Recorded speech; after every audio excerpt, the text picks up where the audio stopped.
दोस्तों, भारत में क्या सचमुच लाखों लोग ऐसे रह रहे थे जो कागजों में भारतीय थे लेकिन असल में भारतीय थे ही नहीं? क्या सचमुच सीमा के रास्ते सालों तक लोग आते रहे?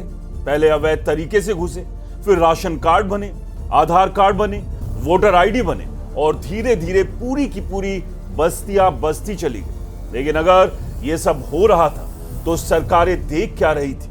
आज जो तस्वीरें पश्चिम बंगाल बॉर्डर से सामने आ रही है वो सिर्फ भीड़ की तस्वीरें नहीं, वो उस सच्चाई की तस्वीरें हैं जिन पर सालों तक राजनीति होती रही लेकिन खुलकर बात बहुत कम हुई। क्योंकि पहली बार पश्चिम बंगाल में सत्ता बदलने के बाद ऐसा दावा किया जा रहा है कि अवैध बांग्लादेशियों की पहचान शुरू हो चुकी है। फर्जी दस्तावेज खंगाले जा रहे हैं और जिन्हें अवैध माना जा रहा है उन्हें वापस भेजने की तैयारी चल रही है। यानी सवाल अब सीधा है, क्या पश्चिम बंगाल में सालों तक वोट बैंक के लिए सीमा खुली छोड़ दी गई? क्या अवैध घुसपैठ को नजरअंदाज किया गया? और क्या अब पहली बार उस पूरे नेटवर्क पर कार्रवाई हो रही? दोस्तों, ये कोई छोटी बात नहीं, क्योंकि इसका असर सिर्फ कुछ लोगों के वापस जाने तक सीमित नहीं रहेगा। अगर ये अभियान बड़ा हुआ तो आने वाले समय में भारत की राजनीति बदल सकती है, कई जिलों की डेमोग्राफी बदल सकती है, सीमा की पूरी रणनीति बदल सकती है और भारत बांग्लादेश रिश्तों में भी तनाव बढ़ सकता है। जाहिर सी बात है, बात बॉर्डर की आएगी तो आने वाले भारत की तस्वीर बदलेगी। दोस्तों, दरअसल भारत और बांग्लादेश की सीमा दुनिया की सबसे जटिल सीमाओं में मानी जाती है। करीब 4096 किलोमीटर लंबी ये सीमा सिर्फ बॉर्डर लाइन नहीं, ये खेतों के बीच से गुजरती है, नदियों के बीच से गुजरती है, गांवों के बीच से गुजरती है। कई जगह तो ऐसे हालात हैं कि एक खेत भारत में है और दूसरा खेत बांग्लादेश में। एक परिवार का हिस्सा इधर है तो दूसरा उधर। यही वजह रही कि सालों तक सीमा पूरी तरह सील नहीं हो सकी। लेकिन इसी खुली सीमा ने सबसे बड़ी सुरक्षा चुनौती भी पैदा की। अब यहाँ इतिहास समझना जरूरी है। 1947 में भारत का विभाजन हुआ, पूर्वी बंगाल पाकिस्तान का हिस्सा बना, जिसे बाद में पूर्वी पाकिस्तान कहा गया। उस दौर में लाखों परिवार टूट गए, रिश्तेदार दोनों तरफ बट गए, लोगों का आना जाना जारी रहा। फिर 1971 आया, पूर्वी पाकिस्तान में पश्चिमी पाकिस्तान की सेना के खिलाफ विद्रोह शुरू हुआ, युद्ध छिड़ गया और लाखों लोग जान बचाकर भारत में घुस आए। उस समय भारत ने मानवीय आधार पर उन्हें शरण दी। पश्चिम बंगाल, त्रिपुरा, असम, इन राज्यों ने शरणार्थियों का भार उठाया। कहा जाता है कि लगभग 1 करोड़ लोग भारत आए थे। सिर्फ पश्चिम बंगाल में लगभग 68 लाख शरणार्थी पहुंचे थे। युद्ध खत्म हुआ, बांग्लादेश बना, बहुत लोग वापस लौटे। लेकिन सवाल यहीं से शुरू होता है, क्या सभी लोग लौटे थे? यही वो सवाल है जो आज तक राजनीति और सुरक्षा एजेंसियों के बीच बहस का विषय बना हुआ है। क्योंकि आरोप ये लगाया जाता रहा कि लाखों लोग भारत में ही बस गए। धीरे धीरे सीमा जिलों में उनकी स्थायी बस्तियां बनती चली गई। नॉर्थ 24 परगना, साउथ 24 परगना, मुर्शिदाबाद, मालदा, नादिया, इन जिलों में समय के साथ जनसंख्या का संतुलन तेजी से बदलता दिखाई दिया। अब यह बदलाव सामान्य था या अवैध घुसपैठ का असर, यही सबसे बड़ा राजनीतिक विवाद बना। बीजेपी लगातार आरोप लगाती रही कि पश्चिम बंगाल में अवैध बांग्लादेशियों को राजनीतिक संरक्षण दिया गया।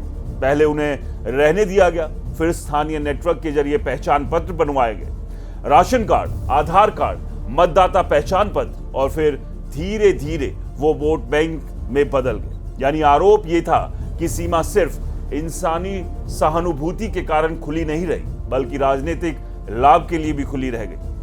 ममता बनर्जी और टीएमसी हमेशा इन आरोपों को राजनीति बताते रहे। उनका कहना था, हर गरीब मुस्लिम को बांग्लादेशी बताना गलत है। उन्होंने कई बार कहा कि इंसानियत के आधार पर लोगों को देखा जाना चाहिए। लेकिन दूसरी तरफ बीजेपी ने इसे सीधा राष्ट्रीय सुरक्षा का मुद्दा बना दिया और यहीं से पश्चिम बंगाल की राजनीति 2 हिस्सों में बंट गई। एक पक्ष कहता रहा कि यह मानवता का सवाल है, दूसरा पक्ष कहता रहा कि राष्ट्रीय सुरक्षा का सवाल है। अब समझिए कि चिंता इतनी बड़ी क्यों थी। सालों से रिपोर्ट्स आती रही कि इसी सीमा के जरिए फेक करेंसी नेटवर्क चलते हैं, पशु तस्करी होती है, मानव तस्करी होती है, कट्टरपंथी संगठनों के लोग घुसने की कोशिश करते हैं। कई मामलों में बांग्लादेशी नागरिक फर्जी भारतीय डॉक्यूमेंट्स के साथ पकड़े गए। यानी सवाल ये नहीं था कि कोई मजदूर काम करने आया, सवाल ये था कि अगर कोई व्यक्ति अवैध तरीके से आकर भारतीय पहचान हासिल कर ले तो वो देश की सुरक्षा व्यवस्था के लिए कितना बड़ा खतरा बन सकता है। और फिर हालात तब और बदलते गए जब बांग्लादेश की राजनीति में कट्टरपंथी ताकतें मजबूत होने लगी। शेख हसीना के भारत आने के बाद भारत विरोधी बयान अचानक बढ़ने लगे। पाकिस्तान समर्थक सोच फिर से चर्चा में आने लगी। कट्टरपंथी मौलवियों और संगठनों ने भारत विरोधी भाषण शुरू किए। भारत की सुरक्षा एजेंसियों को डर था कि अगर सीमा मजबूत नहीं हुई तो भविष्य में यही इलाका भारत विरोधी गतिविधियों का बड़ा रास्ता बन सकता है। यहीं से फेंसिंग सबसे बड़ा मुद्दा बन गई। बीएसएफ लगातार कहती रही कि सीमा पर तारबंदी जरूरी है, लेकिन कई इलाकों में जमीन उपलब्ध नहीं कराई गई। तर्क दिया गया कि सीमा से लगे गांव प्रभावित होंगे, लेकिन केंद्र सरकार का कहना था कि बिना फेंसिंग के घुसपैठ रोकना लगभग असंभव है। फिर पश्चिम बंगाल में सत्ता परिवर्तन हुआ और यहीं से तस्वीर बदलनी शुरू हो गई। नई सरकार ने आते ही बीएसएफ को जमीन आवंटित करनी शुरू की। सीमा फेंसिंग को तेजी दी गई और फिर 21 मई के बाद एक नया अभियान शुरू हुआ, डिटेक्ट, डिलीट और डिपोर्ट, यानी पहचानो कौन अवैध है, फर्जी डॉक्यूमेंट्स हटाओ और फिर उन्हें वापस भेजो। यहीं से सोशल मीडिया पर वायरल वीडियो सामने आने लगे। कहीं लोग सीमा की तरफ जाते दिखाई दिए, कहीं भीड़ जमा दिखाई दी, कहीं दावा किया गया कि अवैध बांग्लादेशी वापस लौट रहे। इन वीडियो की सत्यता हर मामले में साबित नहीं हुई, लेकिन कई मीडिया रिपोर्ट्स में सीमा क्षेत्रों में हलचल बढ़ने की बात जरूर सामने आई, विशेष रूप से नॉर्थ 24 परगना और बॉर्डर से लगे इलाकों में। अब यहाँ सबसे बड़ा सवाल भविष्य का है। अगर ये अभियान लगातार चलता है तो उसका असर सिर्फ पश्चिम बंगाल तक सीमित नहीं रहेगा। पहला असर राजनीति पर पड़ेगा, क्योंकि अगर बड़ी संख्या में अवैध लोगों की पहचान होती है तो कई इलाकों का वोट बैंक बदल सकता है। दूसरा असर डेमोग्राफी पर पड़ेगा। कई जिलों में सालों से जो जनसंख्या बदलाव दिखाई दे रहा था, उसकी नई जांच शुरू होगी। तीसरा असर सुरक्षा पर पड़ेगा। सीमा पार नेटवर्क कमजोर हो सकते हैं, फर्जी दस्तावेज गैंग पर चोट पड़ सकती है, कट्टरपंथी घुसपैठ को मुश्किल हो सकती है, लेकिन इसके साथ खतरे भी हैं।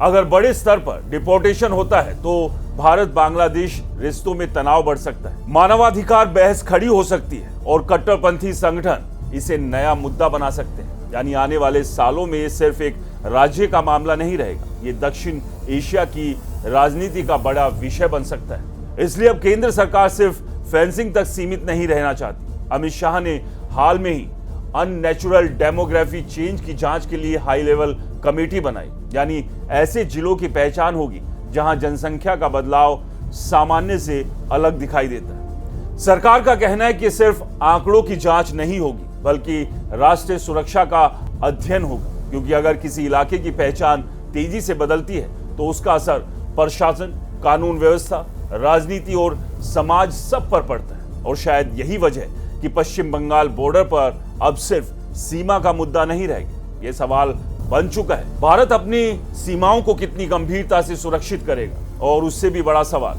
क्या भारत अब उन गलतियों को सुधारने की कोशिश कर रहा है जिन्हें दशकों तक राजनीति के कारण अनदेखा किया गया। क्योंकि सीमा पर लगी तारें सिर्फ लोहे की वाड़ नहीं होती, वो तय करती है कि देश के भीतर कौन रहेगा और कौन नहीं।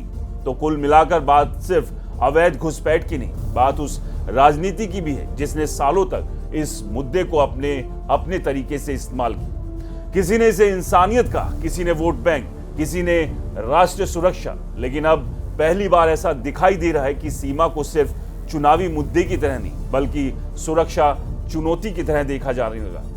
आने वाले समय में ये कार्रवाई कितनी बड़ी होगी, कितने लोग चिन्हित होंगे, बांग्लादेश का रुख क्या रहेगा और क्या सचमुच भारत अपनी पूर्वी सीमा को पूरी तरह सुरक्षित कर पाएगा, ये आने वाले समय तय करेगा। लेकिन एक बात साफ है, अगर किसी देश की सीमाएं कमजोर पड़ जाए तो उसका असर सिर्फ बॉर्डर तक सीमित नहीं रहता, उसका असर राजनीति पर पड़ता है, समाज पर पड़ता है, जनसंख्या संतुलन पर पड़ता है और अंत में देश की आंतरिक सुरक्षा पर पड़ता है। इसलिए पश्चिम बंगाल बॉर्डर पर जो कुछ हो रहा है वो सिर्फ एक राज्य की खबर नहीं, ये आने वाले भारत की दिशा तय करने वाली एक बड़ी बात भी हो सकती है। इस स्पेशल सेगमेंट में इतना ही, बाकी आपकी क्या राय है दोस्तों, जरूर बताएं। नमस्कार।